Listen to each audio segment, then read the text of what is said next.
ലൈബീരിയയിലെ ഒരു തെരുവിലാണ് അയാൾ ജനിക്കുന്നത്. പട്ടിണിയും പകർച്ചവ്യാധികളും മാത്രമുള്ള ഒരു തെരുവ്. ഹൈസ്കൂൾ ക്ലാസ് വരെ അവൻ പഠിക്കാൻ പോയെങ്കിലും പൂർത്തിയാക്കിയില്ല. പന്ത് കളിയോടുള്ള ഭ്രമം മൂത്ത് അതിൽ മാത്രം ശ്രദ്ധിക്കാനായിരുന്നു അവൻ്റെ തീരുമാനം.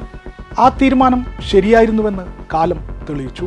പിന്നീട് അവൻ ഫിഫ ലോക ഫുട്ബോളർ പട്ടവും ബാലന്തിയോർ പുരസ്കാരവും നേടുന്ന ഒരേയൊരു ആഫ്രിക്കൻ ഫുട്ബോളറായി ചരിത്രത്തിൽ ഇടം പിടിച്ചു. 3 തവണ ആഫ്രിക്കൻ ഫുട്ബോളർ പുരസ്കാരവും അവൻ നേടി. അപ്പോഴും ഒരു ദുഃഖം മാത്രം ബാക്കി നിന്നു. ഒരിക്കൽ പോലും ലോകകപ്പ് കളിക്കാനായില്ല. ലോകത്തെ ഏത് കൊലക്കൊമ്പൻ ടീമിലും ഇടം പിടിക്കാനുള്ള പ്രതിഭ അവനുണ്ടായിട്ടും ആഫ്രിക്കയിലെ ഒരു കൊച്ചു രാജ്യമായ ലൈബീരിയയിൽ പിറന്നതുകൊണ്ട് മാത്രം അവന് ആ അവസരം നിഷേധിക്കപ്പെട്ടു. ആഫ്രിക്കൻ രാജ്യമായ ലൈബീരിയയിലെ തെരുവുകളിൽ നിന്ന് ഫുട്ബോളിലെ മുടിചൂടാമന്നനിലേക്കും അവിടെ നിന്ന് രാജ്യത്തിൻ്റെ തലവര തന്നെ നിർണ്ണയിക്കുന്ന പ്രസിഡന്റിലേക്കുമുള്ള അവിസ്മരണീയമായ ആ യാത്രയുടെ പേരാണ് ജോർജ് മന്നെ ഒപ്പോങ് വിയ എന്ന ജോർജ് വിയ. പറയുന്നത് പോലെ അത്ര എളുപ്പമായിരുന്നില്ല ആ യാത്ര. ജോർജ് വിയയുടെ ജീവിതത്തിന് 3 ഘട്ടങ്ങളുണ്ട്. ലൈബീരിയയുടെ തലസ്ഥാനമായ മോൺറോവിയയിലെ തെരുവുകളിൽ ചിലവഴിച്ച ബാല്യമാണ് ഇതിൽ ആദ്യത്തേത്. ആ തെരുവുകളിൽ നിന്ന് അതിപ്രശസ്തമായ യൂറോപ്യൻ ഫുട്ബോൾ മൈതാനങ്ങളിലേക്കുള്ള യാത്രയാണ് രണ്ടാമത്തേത്. അവിടെ നിന്ന് രാജ്യത്തിൻ്റെ ഭരണനായകനിലേക്കുള്ള പരകായ പ്രവേശമാണ് മൂന്നാമത്തേത്. പ്രസിഡന്റിൻ്റെ കൊട്ടാരത്തിനും വിയ കളിച്ചു വളർന്ന ക്ലാര ടൗൺ എന്ന ചേരിയിലേക്കും വെറും അരമണിക്കൂറിൻ്റെ ദൂരം മാത്രമാണ് സഞ്ചരിക്കാനുണ്ടായിരുന്നതെങ്കിലും രണ്ടും 2 ലോകമായിരുന്നു. 1966 ഒക്ടോബർ 1 ലൈബീരിയയുടെ തലസ്ഥാന നഗരമായ മോൺറോവിയയിലെ ക്ലാര ടൗൺ എന്ന രാജ്യത്തെ തന്നെ ഏറ്റവും ദരിദ്രമായ ചേരി പ്രദേശത്താണ് ജോർജ് വിയ ജനിച്ചത്. അച്ഛൻ വില്യം ഒരു മെക്കാനിക്കായിരുന്നു. അമ്മ അന്ന വരുമാനത്തിനായി ചെറിയ കച്ചവടം ചെയ്തു. 3 സഹോദരന്മാർ. ബാല്യത്തിൽ അച്ഛനും അമ്മയും വേർപിരിഞ്ഞതോടെ മുത്തശ്ശിയുടെ സംരക്ഷണത്തിലായിരുന്നു ജോർജ് വിയയുടെ ജീവിതം. വിയ അടക്കം 13 പേരക്കുട്ടികളെയാണ് ആ മുത്തശ്ശി പോറ്റിയിരുന്നത്. അങ്ങനെയാണ് ആളുകൾ തിങ്ങിപ്പാർത്തിരുന്ന, എപ്പോഴും രോഗങ്ങൾ പടർന്നു പിടിച്ചിരുന്ന ക്ലാര ടൗണിലേക്ക് വിയ എത്തുന്നത്. ആ ചേരിയിൽ നിന്നാണ് പ്രതിഭയും നിശ്ചയദാർഢ്യവും മാത്രം കൈമുതലായി ഉണ്ടായിരുന്ന ജോർജ് വിയ ലോകമറിയുന്ന ഫുട്ബോൾ താരമായി മാറിയത്. കൗമാരത്തിൽ തന്നെ ലൈബീരിയയിൽ ലീഗ് ഫുട്ബോൾ കളിച്ചു തുടങ്ങിയ വിയ ഹൈസ്കൂൾ വിട്ടതോടെ വിദ്യാഭ്യാസം അവസാനിപ്പിച്ച് പൂർണ്ണമായും കളിയിൽ ശ്രദ്ധ കേന്ദ്രീകരിച്ചു. ആ തീരുമാനം വിയയെ സമ്പന്നനാക്കിയെങ്കിലും 2 ദശകത്തിന് ശേഷം അതിൽ ഖേദിക്കേണ്ടി വന്നു. 1987 21ാമത്തെ വയസ്സിൽ കാമറൂണിലെ ടൊണ്ണേറ യാവുണ്ടേ എന്ന ക്ലബിനു വേണ്ടി കളിച്ചതാണ് വിയയുടെ ജീവിതത്തിൽ വഴിത്തിരിവായത്. അവിടെ വെച്ച് പ്രശസ്ത കോച്ച് ആഴ്സൻ വെങ്ങറുടെ ശ്രദ്ധയിൽപ്പെട്ട വിയയ്ക്ക് പിന്നെ തിരിഞ്ഞു നോക്കേണ്ടി വന്നില്ല. വെങ്ങർ വിയയെ യൂറോപ്യൻ ക്ലബായ AS മൊണോക്കോയിൽ എത്തിക്കുന്നു. അവിടെ നിന്ന് പിന്നീട് Paris Saint Germain, AC Milan, Chelsea, Manchester City, Olympic Marseille എന്നീ ലോക ഫുട്ബോളിലെ വിഖ്യാത ക്ലബ്ബുകളിലെല്ലാം വിയ കളിച്ചു. ലൈബീരിയയ്ക്ക് വേണ്ടി 75 മത്സരം കളിച്ച വിയ 18 ഗോൾ നേടി. എന്നാൽ ഒരിക്കൽ പോലും ജോർജ് വിയ എന്ന ഫുട്ബോൾ ഇതിഹാസത്തിന് ലോകകപ്പ് കളിക്കാനായില്ല എന്നത് ഫുട്ബോൾ ചരിത്രത്തിൽ ഒരു കറുത്ത പാടായി തന്നെ അവശേഷിക്കും. 1995 ആയിരുന്നു അംഗീകാരങ്ങൾ കൊണ്ട് വിയയുടെ ഫുട്ബോൾ ജീവിതത്തിലെ ഏറ്റവും മികച്ച വർഷം. ആ വർഷമാണ് ഫിഫ ലോക ഫുട്ബോളർ പട്ടവും ബാലന്തിയോർ പുരസ്കാരവും വിയയെ തേടിയെത്തിയത്. അപ്പോഴും പട്ടിണിയിലും ആഭ്യന്തര യുദ്ധത്തിലും വലയുന്ന സ്വന്തം രാജ്യത്തെ അയാൾ മറന്നില്ല. അപ്പോഴേക്കും ആഭ്യന്തര യുദ്ധത്തിൽ 2.5 ലക്ഷം പേർക്കാണ് ലൈബീരിയയിൽ ജീവൻ നഷ്ടമായത്. സാമ്പത്തിക പ്രതിസന്ധി മൂലം വലഞ്ഞിരുന്ന ദേശീയ ടീമിന് വിദേശത്ത് പോയി മത്സരങ്ങൾ കളിക്കാൻ പലപ്പോഴും വിയ സ്വന്തം പോക്കറ്റിൽ നിന്ന് പൈസ എടുത്തു കൊടുത്തു.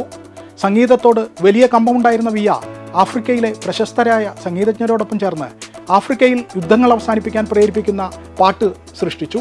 2014 എബോള എന്ന മാരകരോഗത്തെക്കുറിച്ച് ജനങ്ങൾക്കിടയിൽ ബോധവൽക്കരണം നടത്താനായി ഘാനയിലെ ഒരു പ്രസിദ്ധ സംഗീതജ്ഞനുമായി ചേർന്ന് മറ്റൊരു പാട്ടും നിർമ്മിച്ചു. ഇതൊക്കെ ചെറിയ കാര്യങ്ങളായി തോന്നാമെങ്കിലും ലൈബീരിയയിലെ ജനം ഇതൊക്കെ ഇന്നും ഓർക്കുന്നു.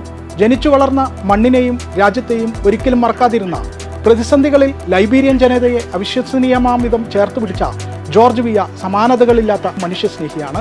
ഫുട്ബോളിൽ നിന്ന് വിരമിക്കുന്നതിന് മുമ്പ് തന്നെ യൂണിസെഫ് അംബാസഡർ ആയും രാജ്യത്തെ രാഷ്ട്രീയ കാര്യങ്ങളിൽ ഇടപെട്ടും മനുഷ്യവർഗത്തോടുള്ള തൻ്റെ പ്രതിജ്ഞാബദ്ധത വിയ സംശയത്തിനിടയില്ലാത്ത വിധം വ്യക്തമാക്കിയിരുന്നു. ഇത് പലപ്പോഴും വിവാദങ്ങൾക്കും കാരണമായി. മുൻ പ്രസിഡന്റ് ചാൾസ് ടൈലറുടെ സാന്നിധ്യത്തിൽ താൻ ധരിച്ചിരുന്ന സൺഗ്ലാസ് എടുത്തു മാറ്റാൻ വിയ വിസമ്മതിച്ചത് തന്നോടുള്ള അനാദരവായി ടൈലർ കണക്കാക്കി. താനിരിക്കുന്ന പ്രസിഡന്റ് കസേരയിലാണ് വിയയുടെ നോട്ടമെന്ന് ടൈലർ കരുതി. ടൈലർക്ക് തെറ്റിയില്ല. 2005 തെരഞ്ഞെടുപ്പിന് മുന്നോടിയായി കോൺഗ്രസ് ഫോർ ഡെമോക്രാറ്റിക് ചേഞ്ച് എന്ന രാഷ്ട്രീയ പാർട്ടി ജോർജ് വിയെ രൂപീകരിച്ച് പ്രസിഡന്റ് സ്ഥാനത്തേക്ക് മത്സരിച്ചു. എന്നാൽ ഹാർവാർഡിൽ പഠിച്ച എലൻ ജോൺസൺ സെർലീഫിനെ പോലെ ഒരാളായിരുന്നു എതിരാളി എന്നതുകൊണ്ട് തന്നെ വിയ ഹൈസ്കൂൾ പഠനം പോലും പൂർത്തിയാക്കിയിട്ടില്ലെന്നത് എതിരാളികൾ വലിയ ചർച്ചയാക്കി. ഒപ്പം വിയയുടെ രാഷ്ട്രീയത്തിലെ പരിചയക്കുറവും വിഷയമായി. തെരഞ്ഞെടുപ്പ് വിദ്യാഭ്യാസ യോഗ്യതയും ജനപ്രിയതയും തമ്മിലാണെന്ന മാധ്യമപ്രചാരണം വിയയ്ക്ക് തിരിച്ചടിയായി. അതുകൊണ്ട് തന്നെ ഹാർവാർഡിൽ പഠിച്ച എലൻ ജോൺസൺ സെർലീഫ് അത്തവണ പ്രസിഡന്റായി തെരഞ്ഞെടുക്കപ്പെട്ടു. പക്ഷേ അതൊന്നും ജോർജ് വിയ എന്ന പോരാളിയെ തളർത്തിയില്ല. 2007 വിയ ലോകത്തോട് വിളിച്ചു പറഞ്ഞു, ഇതാ ഞാൻ ഹൈസ്കൂൾ വിദ്യാഭ്യാസം പൂർത്തിയാക്കിയിരിക്കുന്നു. 4 വർഷത്തിന് ശേഷം ഫ്ലോറിഡയിലെ ഡെവറി സർവകലാശാലയിൽ നിന്നും ബിസിനസ് മാനേജ്മെന്റിൽ ബിരുദവും. അതേ വർഷം തന്നെ വൈസ് പ്രസിഡന്റ് സ്ഥാനത്തേക്ക് മത്സരിച്ചെങ്കിലും വീണ്ടും പരാജയം. ഒടുവിൽ 2014 വിജയമെത്തി. ഇത്തവണ മോണ്ട് സെറാഡോയുടെ വടക്കൻ പ്രവിശ്യ സെനറ്ററായി വിയ തെരഞ്ഞെടുക്കപ്പെട്ടു. തലസ്ഥാനമായ മോൺട്രോവിയോ കൂടി ഉൾപ്പെടുന്ന പ്രവിശ്യയായിരുന്നു ഇത്. 2016 വിയ ആ പ്രഖ്യാപനം നടത്തി. താൻ വീണ്ടും പ്രസിഡന്റ് സ്ഥാനത്തേക്ക് മത്സരിക്കും. അപ്പോഴേക്കും 51 വയസ്സായിരുന്ന വിയയ്ക്ക് രാഷ്ട്രീയത്തിൽ പരിചയമില്ലെന്ന എതിരാളികളുടെ വാദത്തിന് നിലനിൽപ്പില്ലാതെയായി. രാജ്യത്തെ സാമ്പത്തികമായി ശക്തിപ്പെടുത്തുന്നതിനെക്കുറിച്ചായിരുന്നു വിയ ജനങ്ങളോട് സംസാരിച്ചത്. വിയയെപ്പോലെ ഒരു നേതാവിനെയാണ് തങ്ങൾക്ക് വേണ്ടതെന്ന് ജനം ആർത്തു വിളിച്ചു. ആ ജനത്തോട് വിയ പറഞ്ഞു, ഒരു പ്രൊഫഷണൽ സോക്കർ കളിക്കാരനാകാനുള്ള എൻ്റെ യാത്രയുടെ തുടക്കത്തിലും എന്നെ പിന്നോട്ട് വലിക്കാൻ ഒരുപാട് പേരുണ്ടായിരുന്നു. ഒരുപാട് പേർ എന്നെക്കൊണ്ട് കൂട്ടിയാൽ കൂടില്ലെന്ന് പറഞ്ഞു. ഞാൻ എൻ്റെ ലക്ഷ്യത്തിലെത്തുന്നതിൽ പരാജയപ്പെടുമെന്ന് പറഞ്ഞു. എന്നാൽ ഞാൻ അവർ പറഞ്ഞതൊന്നും ശ്രദ്ധിച്ചതേയില്ല. എല്ലാ പ്രതിബന്ധങ്ങളെയും തട്ടിയകറ്റി ഞാൻ മുന്നോട്ട് കുതിച്ചു. ഒടുവിൽ ലോകത്തെ എക്കാലത്തെയും ഏറ്റവും മികച്ച ഫുട്ബോൾ ഇതിഹാസങ്ങളിലൊരാളായി ഞാൻ മാറി. രാഷ്ട്രീയത്തിൽ ഞാനൊരു പരാജയമായി മാറുമെന്ന് പറഞ്ഞിരുന്നവർ ഇന്ന് എന്നെ വിളിക്കുന്നത് ചീഫ് എന്നാണ്. ജോർജ് മന്നെ ഒപ്പോങ് വിയ എന്ന ജോർജ് വിയ ഒടുവിൽ ലൈബീരിയൻ പ്രസിഡന്റ് കസേരയിൽ എത്തുക തന്നെ ചെയ്തു. ലൈബീരിയയുടെ 25ാമത് പ്രസിഡന്റായി 2018 ജനുവരി 22 അധികാരമേറ്റ വിയ 2024 ജനുവരി 22 വരെ ആ പദവിയിൽ തുടർന്നു.